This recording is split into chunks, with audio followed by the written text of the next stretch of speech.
Assalamualaikum. Company manufacture three joint products. Detail of joint cost are as follow. Material rupees 1,50,000, labor rupees 2 lakh, overhead rupees 1 lakh. Total joint cost rupees 450. Company ने manufacture की है तीन joint products. जो product को जो manufacture करने में जो खर्चा आया है उसकी डिटेल्स हमें नीचे दी है। मटेरियल लगा है 1.5 लाख का, लेबर लगा है 2 लाख का, ओवरहेड लगा है 1 लाख का। जो टोटल जो ज्वाइंट कॉस्ट है वो है 4,50,000। ये इनका सम है। ठीक है जी। प्रोडक्ट ए बी और सी हुई है। प्रोडक्ट ए के प्रोडक्शन हुई है 12,000, सेल्स है 10,000, ओपनिंग 3,000, क्लोजिंग हमें पता नहीं, selling price per unit 50, further cost यानी कि फर्दर प्रोसेसिंग कॉस्ट वो है 10,000। इस तरीके से बी की भी दी हुई है और सी की भी दी हुई है। अगर आप लोग गौर करो तो सवाल के अंदर जो है मेरे पास क्लोजिंग गिवन नहीं है। क्लोजिंग मैं कैलकुलेट कर सकती हूँ। वो मैं कैसे कर सकती हूँ? ओपनिंग मैंने की है 3,000, ठीक है। प्रोडक्शन मैंने ओपनिंग, देन मैंने प्रोडक्शन की है ए की बात कर रही हूँ 12,000 यूनिट्स की। फिर मेरी सेल्स है 10,000 की। तो मेरी क्लोजिंग कितनी होगी? उठाइए अपने अपने कैलकुलेटर्स और लिखिए। 3,000 मेरे पास पहले से था ओपनिंग में, प्लस 12,000 मैंने मजीद प्रोडक्शन करी, जिसमें से मैंने 10,000 बेच दिए। तो मेरे पास बच गए 5,000। 5,000 आ जाएगी मेरी क्लोजिंग। नेक्स्ट अब मैं करूंगी बी के हैं मेरे पास ओपनिंग 0, प्रोडक्शन 10,000, सेल्स मैंने कर दी है 6,000। अगेन ओपनिंग 0, प्रोडक्शन 10,000 और सेल मैंने कर दी है अपने 6,000। तो मेरे पास मेरी क्लोजिंग आ जाएगी 4,000। सी में मेरे पास ओपनिंग है 2,000, प्रोडक्शन 6,000, सेल्स मेरी है 5,000। तो मेरे पास जो मेरी क्लोजिंग बचेगी वो हो जाएगी 3,000। तो देखा आप लोगों ने कैसे मैंने, मेरे पास क्लोजिंग की इंफॉर्मेशन गिवन नहीं थी लेकिन मैंने, ये फॉर्मूला होता है, इसमें से कुछ भी आपके पास मिसिंग हो, आप अगर आपके पास प्रोडक्शन नहीं है तो आप रिवर्स वर्किंग करके भी मालूम कर सकते हो। आपको ये आनी चाहिए कि opening production less sales is equals to closing. अब हम अपनी रिक्वायरमेंट की तरफ जाते हैं। Using sales value method calculate total cost of A B and C, calculate value of closing stock, cost of goods sold and profit of each production. Okay ji, मुझे जो है ए बी और सी की total cost निकालनी है। उसके बाद जो है मुझे क्लोजिंग स्टॉक निकालना है और मुझे कॉस्ट ऑफ गुड्स सोल्ड निकालना है और मुझे फिर आखिर में इनका प्रॉफिट भी निकालना है।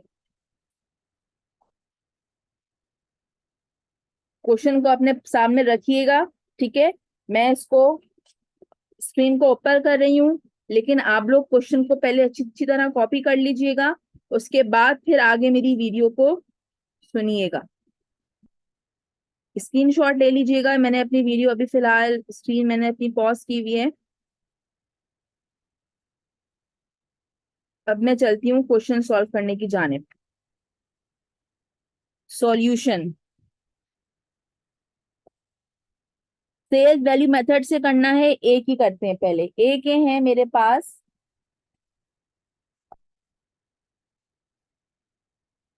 12,000 मैंने प्रोड्यूस करे हैं। इसको मैं सेलिंग प्राइस पर यूनिट से मल्टीप्लाई करवाऊंगी तो आ जाएगा मेरे पास 6,00,000।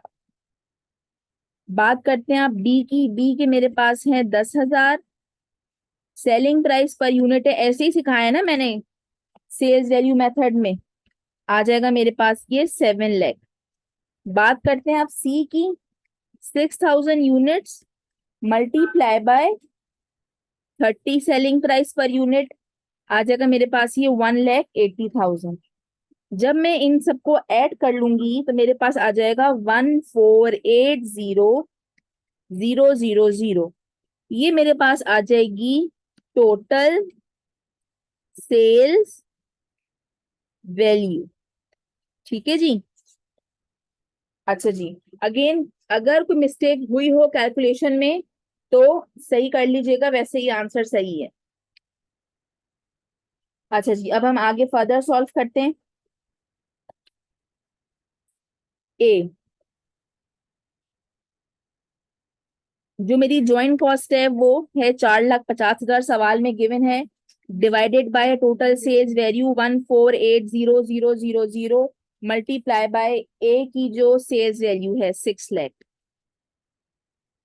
आंसर आएगा 182432।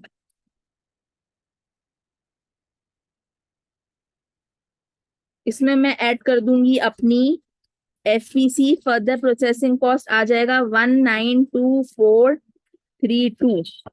अब मैं बी की बात करती हूँ। मेरी ज्वाइंट कॉस्ट है 4,50,000, 1480000 मल्टीप्लाई बाय बी की सेल्स वैल्यू है मेरे पास 7 लाख। मेरे पास आ जाएगा इसको करने के बाद 212838। मैं इसके अंदर ऐड करूंगी अपनी एफपीसी जो कि है 227838। C, joint cost divided by total sales value, और सी की सेल्स वैल्यू है मेरे पास 1,80,000, 54730 प्लस एफपीसी है मेरे पास 20,000, 74730 मेरे पास आ गई मेरी टोटल कॉस्ट। ठीक है जी, मैंने जो है अपनी पहली रिक्वायरमेंट सॉल्व कर ली है। मैंने ए बी और सी की जो है टोटल कॉस्ट यहाँ पे कैलकुलेट कर ली है। ए की है, ये बी की है और ये सी की है। अब मैं अपनी सेकंड रिक्वायरमेंट की जानिब चलती हूँ।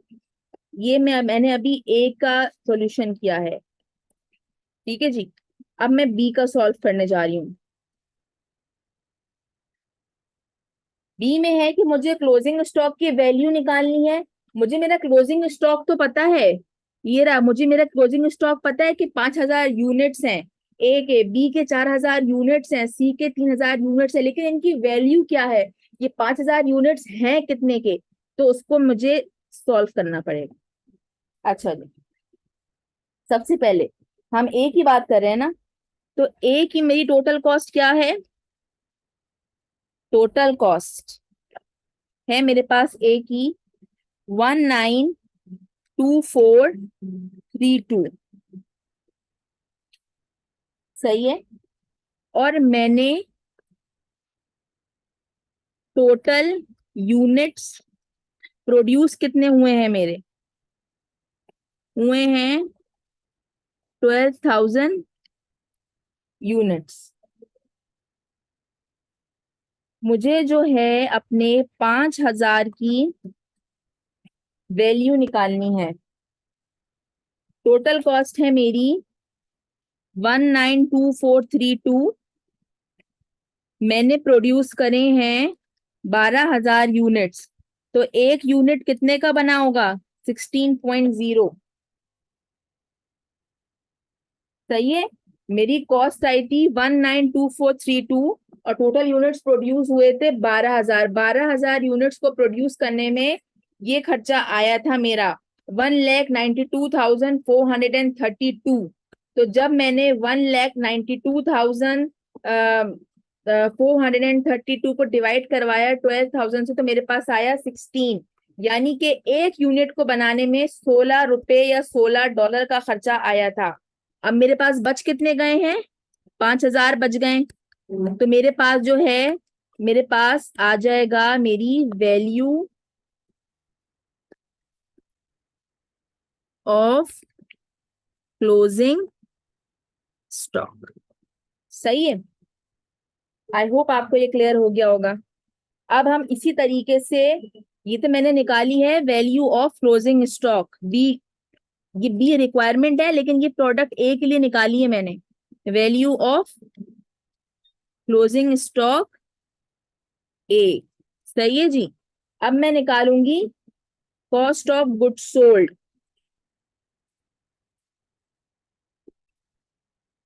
कितने की, 10,000 यूनिट्स मेरे हैं सेल्स में, ए के, ये रहा। सेल्स की वैल्यू निकालनी के, 10,000 यूनिट्स हैं कितने के,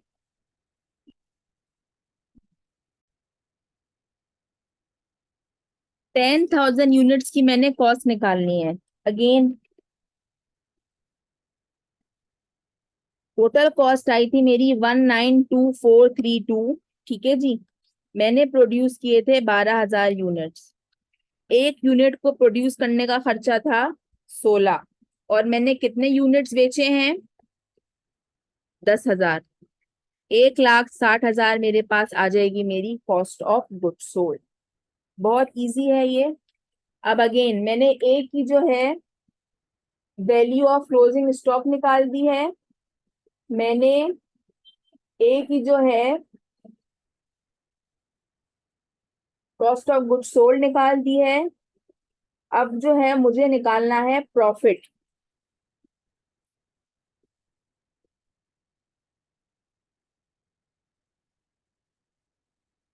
अच्छा जी, प्रॉफिट ऑफ ए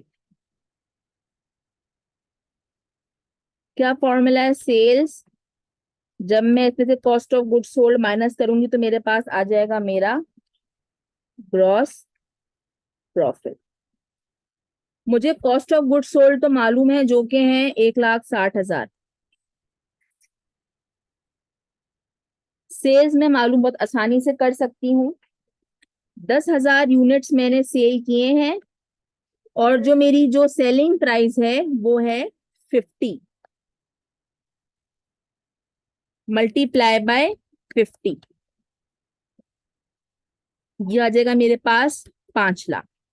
जब मैं 5,00,000 में से माइनस करूंगी वन अपने 1,60,360,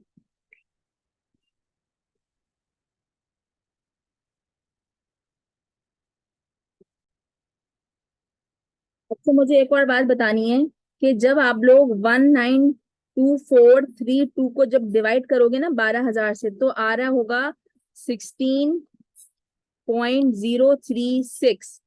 अगर आप एग्जैक्ट इसी से मल्टीप्लाई करवाओगे ना 10,000 को, तो फिर आएगा 10160,360। लेकिन चूंकि मैंने सिर्फ 16 से मल्टीप्लाई करवाया है, ठीक है, तो मेरे पास आया 1,60,000। ऊपर भी मैंने सिर्फ 16 से मल्टीप्लाई करवाया है। तो जब मैं अपने पास 5,00,000 में से माइनस कर दूंगी 1,60,000 को, तो मेरे पास मेरा ग्रॉस प्रॉफिट आ जाएगा, जो कि है 34,000, 3,40,000। तो देखा आप लोगों ने किस तरीके से पहले मैंने ज्वाइंट कॉस्ट निकाली ए बी और सी की, फिर मैंने ए की closing stock, cost of goods sold, और मैंने प्रॉफिट निकाला। मैंने ये काम सिर्फ ए के लिए किया है। अब बी और सी के लिए ये काम आप लोग खुद करें, और मुझे कमेंट्स में अपने आंसर जरूर शेयर कीजिएगा। Thank you so much. Allah Hafiz.